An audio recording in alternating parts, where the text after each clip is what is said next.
Welcome to Matters Financial and Geopolitical from the Frontier, and thank you for stopping by. I did an interview immediately after the release of Safaricom's first half earnings at Safaricom House, and we've uploaded that interview. Those results were considerably better than consensus estimates, and that's why it's rallied about 7% since the release. I'd like to thank Sony Mehti of CNN for the interview yesterday about Kenya real estate. It'll be good to see that on, I think it's CNN Inside Africa. Thank you, Sony. Home Thoughts, going back to one of my favourite books when I was a teenager, which I never read. Again, J.D. Salinger, The Catcher in the Rye. She was terrific to hold hands with. Most girls, if you hold hands with them, their goddamn hand dies on you, or else they think they have to keep moving their hand all the time, as if they were afraid they'd bore you or something. Jane was different. We'd get into a goddamn movie or something, and right away we'd start holding hands, and we wouldn't quit till the movie was over, and without changing the position or making a big deal out of it. You never even worried with Jane whether your hand was sweaty or not. All you knew was you were happy. You really were. Political reflections. I wrote that piece over the weekend. Ouagadougou's, and I stand corrected, Katrina corrected me yesterday. I kept saying Ouagadougou, but it's pronounced Ouagadougou. My piece was Ouagadougou's signal to sub-Saharan Africa. And then I couldn't get out of my mind the photograph. First of all, have a look at this photograph, which is President Putin and Xi Jinping. And in a way, these two were thrust into each other's arms by the sort of pivot to Asia and then the pivot through Ukraine.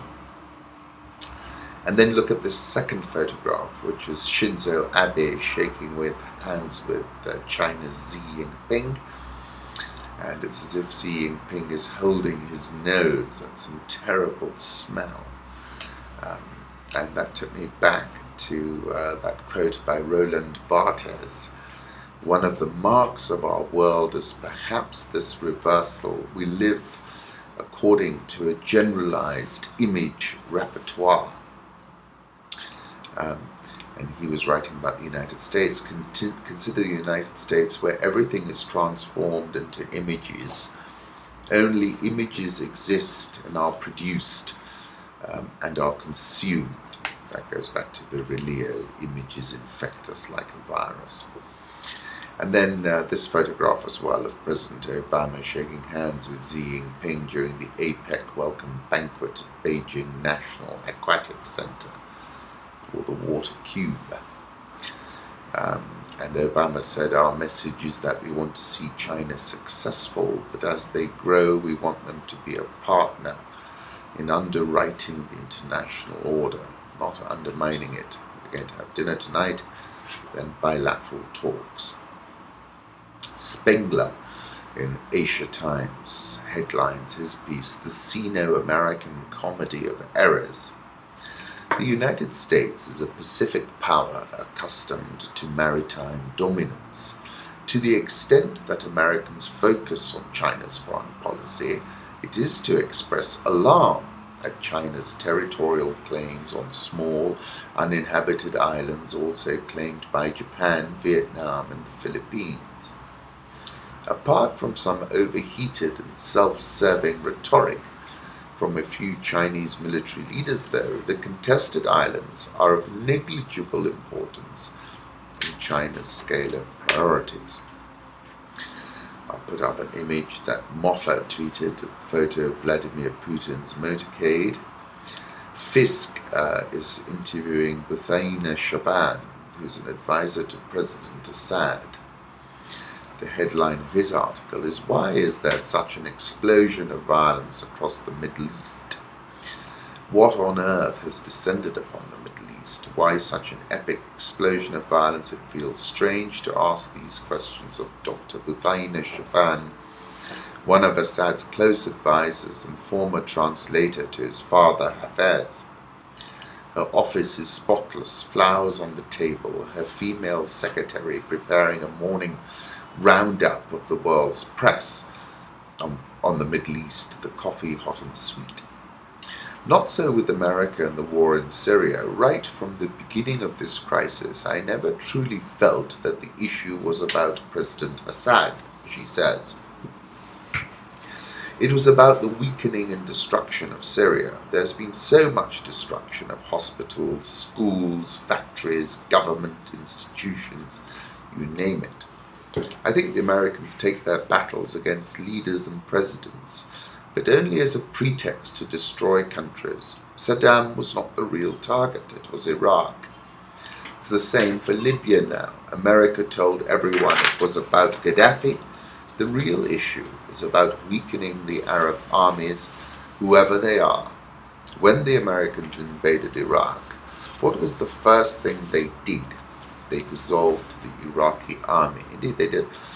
And, she's raising a valid question. I think, we get very, the news, we're forced to look at events as that's a bad man, they've got to go. But what about the next moment? What happens next? And seemingly we don't consider what happens next, otherwise we might not be so keen on this particular modus operandi. Currency markets, the euro is at 124.20. This is an important chart level, and the euro could break down sharply again if we break through this. Dollar index 87.82, Japanese yen 115.26. Touched 115.59 on November the 7th, which was the weakest level since November 2007. Swissy 0.9681, the pound 158.41, Aussie 0.8620. There was some strong counter-trend data out of Australia overnight. India rupee 61.56, South Korean won 10.9289, and expectations are that the central bank will be very dovish after their meeting on November the 13th. Rial 255.27, Egyptian pound back at that level of 715.18, and the South African rand 11.2704. I put up a 3-month chart of the dollar index, as I've said endlessly and ad nauseam. I'm very bullish about the dollar, but I think we're in a period of consolidation right now. It might have overreached itself in the near term. Euro dollar 124.20. My target with the euro is actually 1. I think we're going back to parity. Dow Jones and S&P closed at record highs on yesterday, extended their run of record high closes for a 4th session on Monday, and this is the story of dollar strength, money it's being sucked back into the US, finding its way into the stock market. Because on a currency translation basis, I think some of these US corporates are going to have a tough quarter-on-quarter comparison. Commodity markets, gold, last time I looked, 1155.365. I think that's going below 1,000 in 2015. The metal fell to 1147.46 yesterday, touched 1132 on November the 7th, which was the lowest since April 2010. Crude oil had a bad session, $77.05. Prices have slipped for 7 weeks through November 7. WTI slipped to $1.25 yesterday, 1.6%. And I think we're headed lower. I spoke about this on the 13th of October in that piece, Who Kneecapped Oil Prices, and gave a description where I painted a risk, an outlier risk of crude oil going as low as $50. And I see, it is quite a sophisticated job that's been done on the oil market. I think the US government held up production that they were getting out of shale, then displaced imports from places like Nigeria, creating this supply on the high seas. People looked to sell these consignments, and this is all fed in on itself. The Saudis, who typically take instructions in this matter, but were aligned because the belief is that it would allow them to take out a lot of high-cost producers. And I'll leave you with that final paragraph. When the Emirates Chief Executive Tim Clark was interviewed by Der Spiegel about MH370, he said it's anybody's guess who did what. My point is that Barack Obama has taken control of the crude oil cockpit. He is in charge of the airplane. He has control of all the instruments, and it's been a wild ride for the last few weeks, which could get a whole lot wilder. Russia's VTB may delist from London in favor of China. Says a lot. Ebola cases in Sierra Leone show a sharp rise. The number of new cases of Ebola in Sierra Leone has jumped dramatically. Official figures released by the Minister of Health and Sanitation show there were 111 new cases registered on Sunday, highest daily rate since the ministry started publishing figures in August. So there's a thought. 45 new cases the day before, including 24 in the capital. Almost 40 new cases on Sunday. Spike in the number of cases in Port Loco, a district north of Freetown where there is still no treatment centre and where until recently corpses were left lying on verandas in hospitals' houses for days before collection. The figures come days after the warning by the UN that Ebola cases in Sierra Leone are being underreported by up to 50%. And going back to this sharp increase, which was 111 in one day, I refer to this as the escape velocity, borrowing Virilio in that piece on the 20th of October when I said Ebola severity lies in speed of infections. Virilio claims that as the last post-industrial resource, acceleration exceeds accumulation. The escape velocity vitas de liberación becomes the equivalent of profit. Acceleration and speed are the defining characteristics of our new world, and my point was that the Ebola virus is not about the absolute number of Ebola cases, it is about its escape velocity. Viruses exhibit non-linear and exponential characteristics. And I was saying, I don't think we've reached that non-linear exponential phase, although that data out of Sierra Leone is interesting. And I was also saying, it seems that the virus is mutating in a non-linear manner as well, and that gives the tail risk a real bite. I put up an image, 18th August, I said, Ebola viruses exhibit non-linear exponential characteristics. In 25th of August, I said it was continuing to gain velocity. It seems to be gaining it again.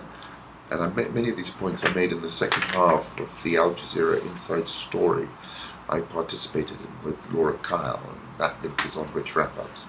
Zambians are preparing to bury President Michael Sata today with no clarity yet on who will succeed him to rule Africa's second largest copper producer.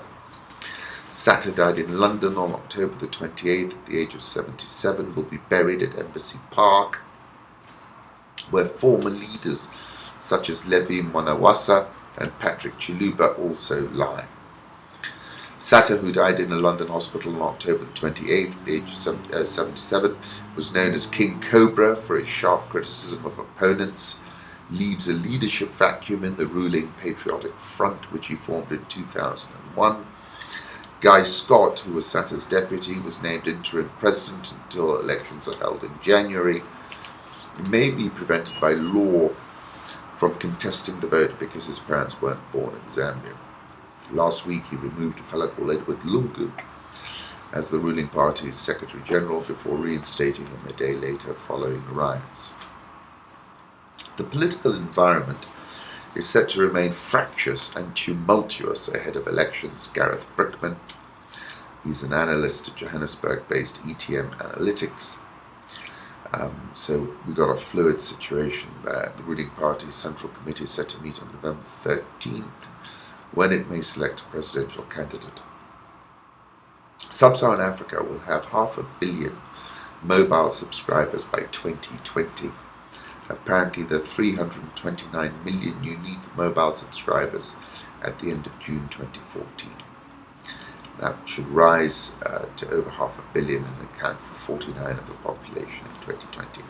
South African all share back above 50,000, up 9.14% year to date, and it's just 1,758 points below July 29th all-time high. Dollar Rand 11.2763. I think it's going to trade 12 at some point. Egyptian Pound, where it's been all year, 7.15. The Egyptian stock market is just 3.587% below a multi-year high from September 30. It's up just below 40% year to date. Nigeria all share is down 19.586% year to date and has corrected nearly 10,000 points since July the 4th, which is a huge correction. Longest losing streak since 2009, snapped that yesterday, marginally higher. Let's see how it plays out today. And I wrote about this when I said the lowest price of crude oil in almost 4 years is weighing big time on African oil producers such as Nigeria, where the naira has been wobbling. And I said, the oil share has been Ouagadougou'd by the collapse in the price of oil. It was reported, but then on the BBC I was hearing from somebody that they thought it was underreported, that 48 students at a school in northeast Nigeria were killed by a suicide bomber. Abu Bakr Shekau was quoted as saying, "There is no truce between me and Nigerian tyrants." Dismissing the credibility of Danladi Amhadu, the purported rebel negotiator, this person, Danladi, if he thinks he can, let him show his face. By Allah, we will kill him, he said. And Boko Haram, Shekau is like a taunter, very sarcastic, insulting, jeering. There are a number of bits of video footage. It's worth having a look at this stuff because psychologically it's very interesting. I talked about this insurgency tail risk and how it had spiked both on the east and on the west, and that it remains, and how it plays out will have an important consequence. Ghana Stock Exchange is up 4%. The Bank of Mozambique reduced the interest rate by 75 basis points. Interesting graphs posted by BD Live giving insight into Africa's thriving mobile landscape. Kenya shilling just below 890 at 89.746. Nairobi all share edged higher yesterday, but it looks as if the market is turning around now. Up 16.706% year to date for the all share. NSE 20 up 3% year to date. It's corrected more than 300 points from a more than 6-year high reached in September. Metropolitan International has formally taken control of the operations of Canon Assurance. There's been a lot of activity in the insurance sector. Women now head a third of Kenyan households. This is according to a report that the government put out. Up to 1/3 of Kenya's 8.5 million households are headed by women, which points to an interesting shift, I think, in society in Kenya, and I'm sure it's been replicated across Africa. Once again, thank you for stopping by.